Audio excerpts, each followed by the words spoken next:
Auzubillahi minash-shaytanir-rajim. Bismillahir-rahmanir-rahim. Assalamu alaikum wa rahmatullahi wa barakatuhu. Aujourd'hui, je suis avec vous pour une nouvelle leçon des arguments que nous, en tant que membres de la communauté musulmane Ahmadiyya, présentons. Et le sujet que nous sommes en train de traiter, élaborer, est s'il y a des prédictions dans le Saint-Coran concernant la venue et l'avènement de quelqu'un au sein des musulmans après le Saint-Prophète sallallahu alayhi wa sallam.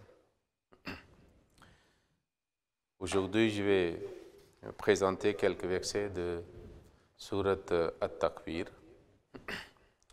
Tout d'abord, je vais lire les versets et la traduction de ce verset. Et puis, je commencerai à vous présenter les arguments de notre sujet. Il faut savoir que Surat Takwir est le chapitre 81. Donc, je vais commencer dès le début. Auzubillahi minash-shaytanir-rajim. Bismillahir-rahmanir-rahim. إذا الشمس كورت وإذا النجوم انكدرت وإذا الجبال سيرت وإذا العشار أطلت وإذا الوحوش حشرت وإذا البحار سجرت وإذا النفوس زوجت وإذا الموءودة سئلت بأي ذنب قتلت وإذا الصحف نشرت وإذا السماء كشطت. Traduction de ces versets de 1er jusqu'à 12.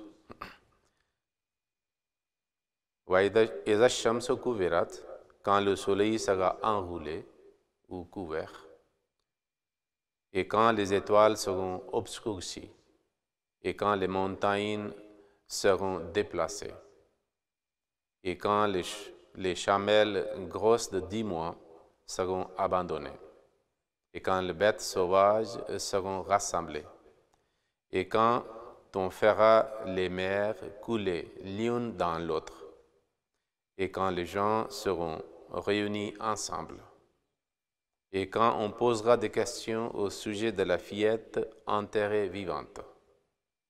Pour quel crime a-t-elle été tuée? Et que les livres seront largement publiés et répandus, et quand le ciel sera mis à nu. Il faut savoir que dans ces versets, il y a le verset 5 qui se lit Waïd al-Isharu Telat, et quand les chamelles grosses de 10 mois seront abandonnées. Lorsque nous voyons dans les paroles de Saint-Prophète sallallahu alayhi wa sallam, nous réalisons qu'il y a une prédiction similaire mentionnée par lui concernant les signes de l'avènement de Jésus, de la venue de Jésus ou le Messie au sein de l'Ummah Muhammadiyya. Et nous savons très bien que le Saint-Prophète sallallahu alayhi wa sallam a amplement parlé du Mahdi et du Messie qui viendrait pour réformer les musulmans. Alors, dans des signes mentionnés dans le hadith concernant l'avènement de Messie ou le venue de Isa, nous trouvons dans le livre de hadith Sahih Muslim, Bab Nuzul Isa, dans le chapitre de la venue de Isa. Le Saint-Prophète sallallahu alayhi wa sallam avait dit Wala yutrakunnal kilaso, fala yus'a alayha. Et le chameau sera abandonné et ne sera plus utilisé comme un moyen de transport rapide. Alors il y a une similarité, pas seulement une similarité, c'est exactement le même contenu du verset de Saint-Coran et cette parole de Saint-Prophète sallallahu alayhi wa sallam. Et c'est la parole de Saint-Prophète sallallahu alayhi wa sallam qui tourne notre attention vers ce verset, et nous comprenons que c'est un signe de la venue de Isa ou le Messie, alayhi salam. Il est très étrange que ce qui est mentionné ici signifie qu'à l'époque de Messie, lorsqu'il viendra au dernier temps, les animaux, surtout les chameaux, ne seront pas utilisés comme un moyen de transport. Il y aurait les autres moyens de transport. Sinon, pour les Arabes, devant qui le Saint-Prophète sallallahu alayhi wa sallam a mentionné, le chameau ou la chamelle, gros, ça signifie qu'elle allait mettre bas, c'est-à-dire un autre chameau, était tellement cher pour les Arabes, des fois plus cher que leur propre vie, parce que c'est un moyen de transport et de transportation. Alors, si un temps arrive, lorsque les chameaux seront abandonnés, cela signifie certainement qu'il y aura les autres moyens de transport beaucoup plus confortables et beaucoup plus rapides. C'est pour cela que nous trouvons la même idée dans les autres versets de Saint-Coran. Par exemple, la sourate An-Nahl, chapitre 16 et verset 9. Toujours, il faut compter Bismillah comme le premier verset de chaque chapitre, lorsque nous donnons des références. Dans ce verset, Dieu dit Wal khayla wal bigala wal hamira litarkabuha wa zinatan wa yakhluqu ma la ta'lamun. Et il a créé, ça veut dire Dieu a créé les chevaux, les mulets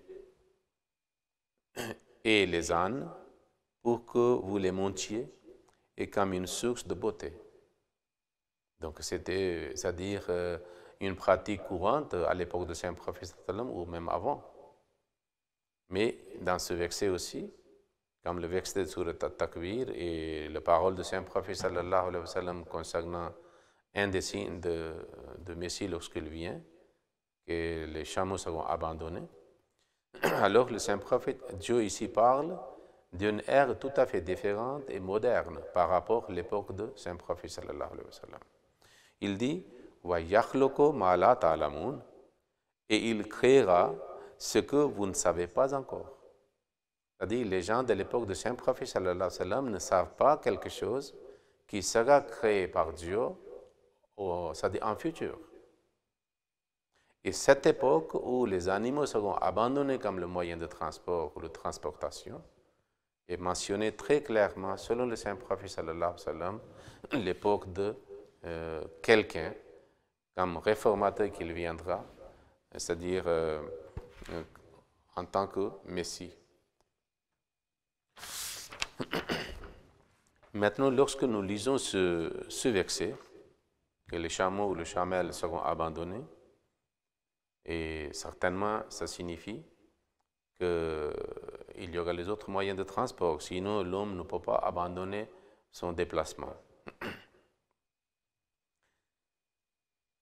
Mais avant cela, parlons, c'est-à-dire du début de ce chapitre. En réalité, dans ce chapitre, il y a beaucoup de prédictions concernant le futur qui sont mentionnées. Le début de ce chapitre est « Iza shamsu kuwirat » quand le soleil sera enroulé ou couvert. Alors, nous savons très bien que le Saint-Prophète sallallahu alayhi wa sallam est mentionné dans le Saint-Coran comme le soleil. Alors ici, en mentionnant que le soleil sera couvert, fait allusion vers l'époque où la vraie image du Saint-Prophète sallallahu alayhi wa sallam et de son message, c'est-à-dire sera derrière les rideaux, sera couvert, sera enroulé, ne sera plus visible et connu et reconnu par les gens. Et nous savons très bien que lorsque le soleil est couvert, n'est plus visible, à ce moment-là, c'est la nuit qui tombe. Et puis dans la nuit, ce sont des étoiles qui donnent un peu de lumière. C'est pour cela que le verset suivant fait allusion وَإِذَا النُّجُومُ انْكَدَرَتْ, et quand les étoiles seront obscurcies. Cela fait allusion que pas seulement le soleil, qui est le saint prophète sallallahu alayhi wa sallam, dans le domaine spirituel et religieux, c'est lui qui sera couvert, enroulé, devient invisible, ça veut dire son vrai visage, son vrai image. Sa brillance, sa lumière ne sera plus visible par les gens. Et c'est l'obscurité de la nuit, et à ce moment-là, ce sont les ulémas qui empruntent la lumière du soleil, c'est eux qui montrent le chemin aux autres comme les guides. Mais ici, Allah dit, pas seulement le soleil, mais aussi les étoiles seront obscurcies. Donc, cela fait allusion vers une obscurité totale, absolue. Une décadence spirituelle, morale et religieuse. Pourquoi il dit que Nujum signifie les guides spirituels, comme les étoiles dans le système solaire, c'est-à-dire donnent la lumière, même si pas comme le soleil ou la lune, mais quand même il y a un peu de lumière. Le saint prophète sallallahu alayhi wa sallam avait dit dans une parole fameuse concernant, c'est-à-dire ses disciples, ses compagnons, qui avaient emprunté la lumière spirituelle, morale et spirituelle du saint prophète sallallahu alayhi wa sallam. Alors, il y a une hadith qui dit « Ashabi kon nujume » mes compagnons sont comme des étoiles. Si vous suivez quelqu'un parmi eux, vous serez guidé.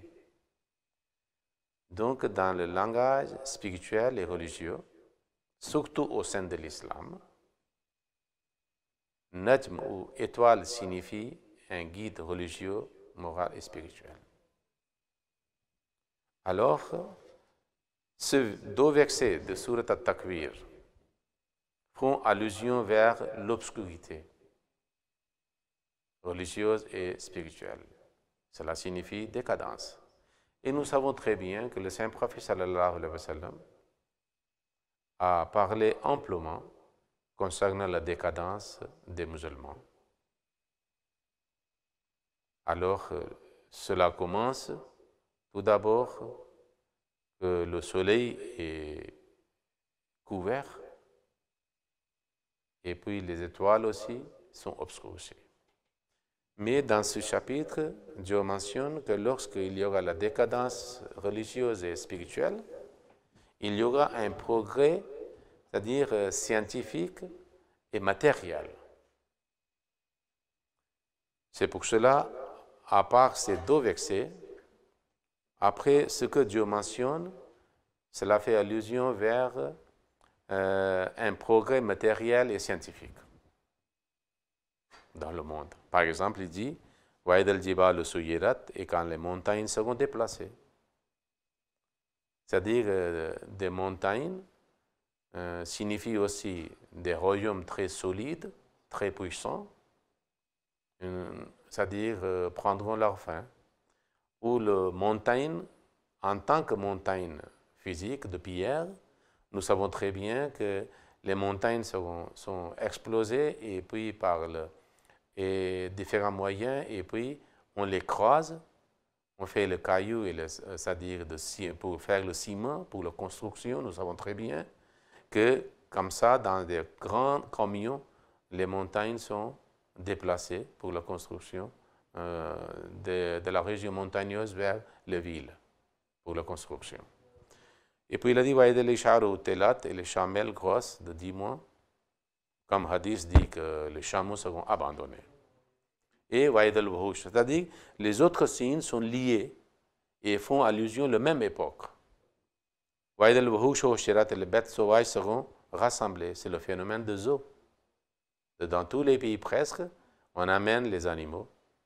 Alors si il y avait seulement les chameaux ou les chamelles, moyens de transport, ou les autres animaux, on ne peut pas faire le transport des animaux, le déplacement des animaux. Donc ça veut dire, au lieu des animaux, c'est-à-dire les chameaux et les chevaux, le moyen de transport, il y aurait les autres moyens de transport dans lesquels on peut c'est-à-dire faire le déplacement des animaux d'un pays à l'autre. Waïd al-Biharo Sujjirat, et quand on fera les mers couler l'une dans l'autre. C'est le phénomène des deux canaux, canal Suisse et Panama. C'est aussi, c'est-à-dire dans notre époque. C'est le XXe siècle. Et le phénomène des œuvres, c'est aussi dans notre siècle.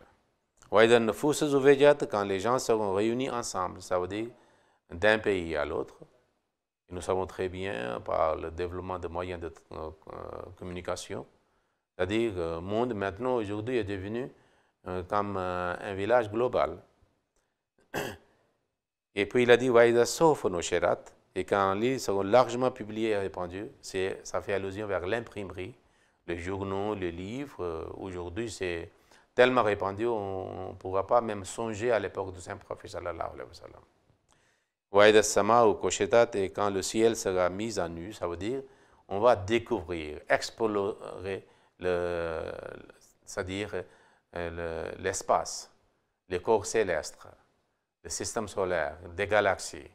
Cela se fait allusion vers l'astronomie.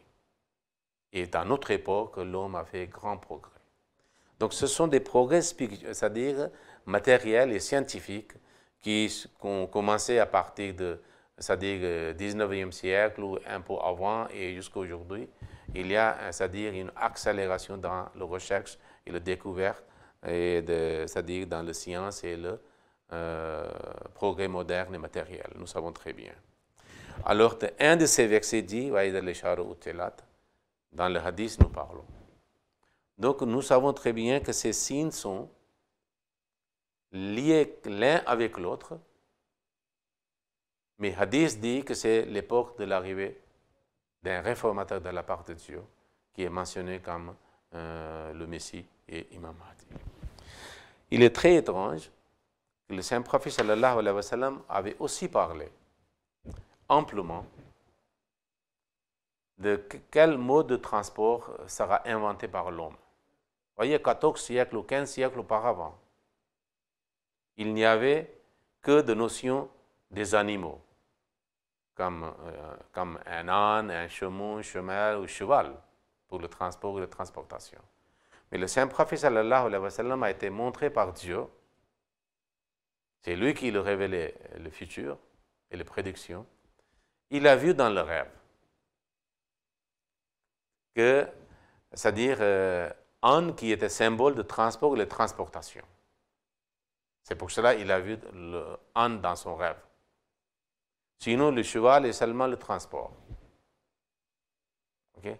Et âne aussi, on peut utiliser dans les régions montagneuses aussi. C'est très spécial. Il a vu qu'un âne, alors cet âne marche sur la terre très rapide, très vite.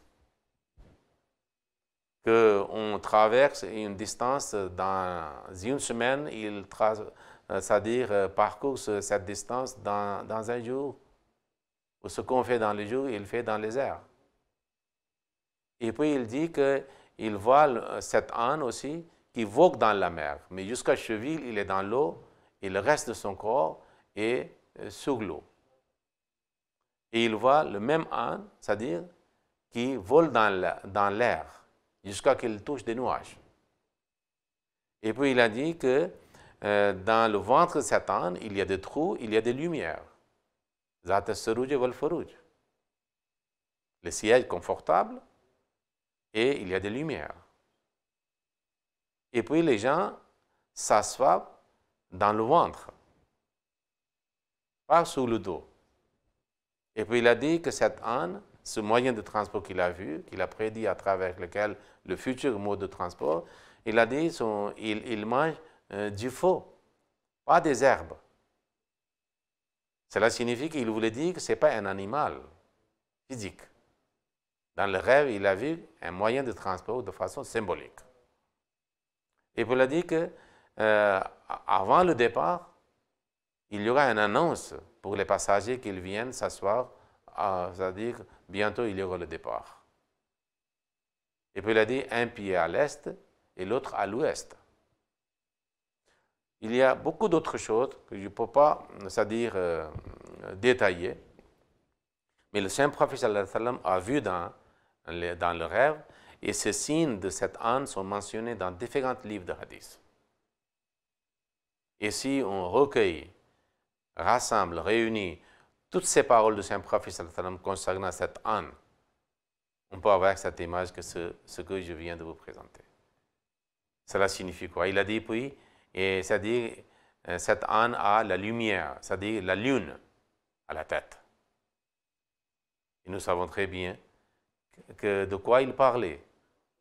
Certainement de mode moderne de moyens de transport, terrestres, maritimes et aériens. Il y a la lumière toujours à la tête. Et puis les gens s'assoient dans le ventre. Il a dit il y a des trous dans son ventre, donc les gens entrent. Il y a des lumières c'est-à-dire dans son ventre et il y a des chaises confortables. Chaque moyen de transport, aérien, terrestre, maritime, a ces éléments que le saint prophète avait vus il y a 14 ou 15 siècles de cela. Alors, c'était une nouvelle ère dans l'histoire de l'homme. Mais de l'autre côté, il y a décadence religieuse et spirituelle en islam. Dans les autres religions aussi, dans les suivants des autres religions aussi. Mais cette prédiction, dont les racines existent dans le Saint-Coran, et des explications existent dans les paroles du Saint-Prophète dans différents livres. Et c'est unique dans l'histoire de la religion. Aucun prophète n'a parlé de cela. Et c'est-à-dire, chaque personne qui lit, c'est-à-dire ces prédictions du prophète de l'islam, qui étaient concernant l'avènement d'un réformateur, d'un messie, après le saint prophète sallallahu alayhi wa sallam, dira c'est exactement ces prédictions sont accomplies. Mais il ne voit pas que ces signes sont mentionnés pour l'avènement de quelqu'un. Si cette prédiction, dans toute son ample, sont accomplies, vérifiées, réalisées, il fallait chercher aussi que quelqu'un est envoyé par Dieu ou non. Parce que Dieu a fait l'homme d'accomplir les autres prédictions concernant le progrès matériel et scientifique. Mais personne ne cherche est-ce que si Dieu l'a envoyé ou non. Alors c'est pour cela, tous ces signes sont liés, et alors cela signifie aussi que ces moyens seront utilisés par ce réformateur intitulé Messie ou le Mahdi pour réaliser sa mission, pour la diffusion du message de la vérité, c'est-à-dire et de la paix dans le monde entier. Et nous savons très bien. Alors, le deuxième argument d'aujourd'hui est toujours dans le même, c'est-à-dire chapitre, mais le verset à partir de 18, 19 et après. Il dit, le verset 18, وَاللَّيْلِ إِذَا أَسْأَسَ وَالصُّبْحِ إِذَا تَنَفَّسَ إِنَّهُ لَقَوْلُ رَسُولٍ كَرِيمٍ ذِي قُوَّةٍ عِنْدَ ذِي الْعَرْشِ مَكِينٍ. Ok, donc, وَمَا صَاحِبُكُمْ بِمَجْنُونٍ وَلَقَدْ رَآهُ بِالْأُفُقِ الْمُبِينِ وَمَا هُوَ عَلَى الْغَيْبِ بِضَنِينٍ. Au départ, Dieu avait mentionné la décadence religieuse en islam et décadence spirituelle du peuple, et puis il a mentionné le progrès scientifique et matériel. Alors après, il y a une renaissance de la religion, de la foi, de la vérité, comme nous savons très bien dans le hadith aussi, qu'il y aura la renaissance de l'islam et de la religion, et le renouveau de la religion. Alors dans le même chapitre, Takwir, après avoir mentionné la décadence au départ, et puis le progrès matériel et scientifique, alors il dit, comme la décadence est mentionnée par l'obscurité, que le soleil est couvert et enroulé, et les étoiles qui donnent un peu de lumière sont aussi obscurcies. Donc c'est la nuit. Alors Dieu reprend dans le verset 18, il dit, وَاللَّيْلِ إِذَا أَسَاسَ, et Dieu prend à témoin la nuit lorsqu'elle vient et lorsqu'elle repart.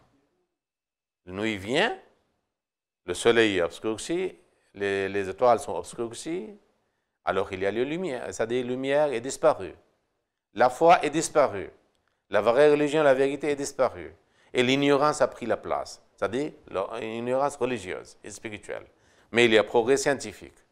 Alors il a dit, à cette époque, il a dit, que la nuit, lorsqu'elle vient et lorsqu'elle repart. Et après, est-ce que c'est toujours l'obscurité et la nuit dans la religion, dans le domaine spirituel? En islam, il dit non. Et par l'aube, quand elle commence à respirer. Donc c'est ça, la renaissance de l'islam est mentionnée. Et lisez toutes les paroles de Saint Prophète sallallahu alayhi wa sallam. C'est la renaissance est mentionnée par l'avènement de Mahdi et le Messie. Alors concernant cela, il dit Innahu la rasulu qawlu rasulin karim. Ne pensez pas que c'est une parole, c'est-à-dire ordinaire, sans aucune importance. Il a dit que ceci est assurément la parole révélée d'un noble messager. Jibraïl, Gabriel qui fait message, et puis le saint prophète qui a transmis à l'humanité. Et puis il a dit Wama sahibukum majnoun. Ne pensez pas que c'est de la folie qu'elle a raconté, les baratans. Et il a dit, c'est-à-dire, il a dit, votre compagnon n'est-il pas un fou? Tout ce qu'il dit, il s'est révélé de la part de Dieu. Parce qu'il l'a vu dans les visions et les rêves très clairs. Et il le vit très réellement à l'horizon clair. C'est-à-dire, très clairement, Dieu lui a mentionné et a parlé. Et puis, il a transmis. Il n'a pas gardé quelque chose à lui-même. Ce messager n'est-il pas avare en ce qui concerne l'invisible? Il a transmis tout ce que Dieu lui a révélé, même dans les rêves, dans les visions, dans la révélation. Non plus que c'est la parole d'un Satan qui est rejeté. Et puis à la fin il dit In huwa illa zikrun lil alamin. Ceci n'est rien d'autre qu'un rappel à tous les mondes. C'est-à-dire c'est un rappel universel. Comment ce rappel concernant ces signes, décadence, progrès matériel et puis le renouveau de la religion ou la renaissance de l'islam, il dit c'est universel.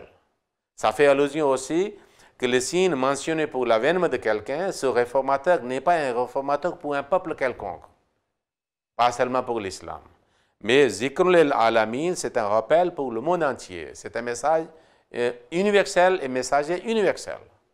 Parce qu'il est le suivant de Saint Prophète qui est un messager universel, qui nous a apporté le Coran, un message universel, une charia pour tous les temps et pour toute l'humanité. C'est pour cela que Dieu a mentionné ici. Les mansha minkum yastaqim, cela est à vous, ô les êtres humains, que si vous voulez marcher sur le droit chemin ou non. Et ceux d'entre vous qui désirent marcher droit. Elle a dit, et vous ne pouvez désirer que ce que Allah, le Seigneur du monde, désire. Cela signifie si quelqu'un cherche la vérité, si lui qui est en quête de vérité, que ces signes mentionnés dans Surat Takwir sont accomplis, sont vérifiés, alors ces signes sont pour un événement particulier, pour l'humanité. Et le Coran et le Hadith, parole de Saint Prophète, dit c'est pour l'avènement de quelqu'un. Il a nommé Messie ou le Mahdi. Alors si quelqu'un voulait savoir la réalité, si c'est vrai ou non, et le Messie et le Mahdi est arrivé ou non, Dieu dit, il doit chercher, il doit demander, il doit supplier à Dieu. Et certainement, Dieu le guidera vers la vérité. Alors c'est pour cela, ce chapitre, At-Takwir, je vais résumer, parle de décadence religieuse et spirituelle de l'islam, et puis le progrès scientifique et matériel que nous sommes en train de vivre, au sommet de cela. Et puis il a parlé qu'il y aura la renaissance de l'islam, renouveau de la religion. Et le renouveau ne pouvait être, c'est-à-dire par les philosophes, par les scientifiques, par les ulama, non. Naissance de la religion, surtout l'islam, c'était par un prophète. Naissance de chaque religion est par un envoyé de Dieu. La renaissance sera aussi par un envoyé de Dieu. Et nous savons très bien que les suivants de beaucoup de religions attendent la venue d'un réformateur. Alors le Coran parle amplement des signes qui sont déjà vérifiés. Allons, cherchons si Dieu a envoyé et Allah nous guide. Et nous devons faire ces supplications. Et je vous demande aussi de le faire. Que Dieu nous guide tous vers la vérité. Allahumma salli ala Muhammadin wa barik wa sallam innaka hamidun majid.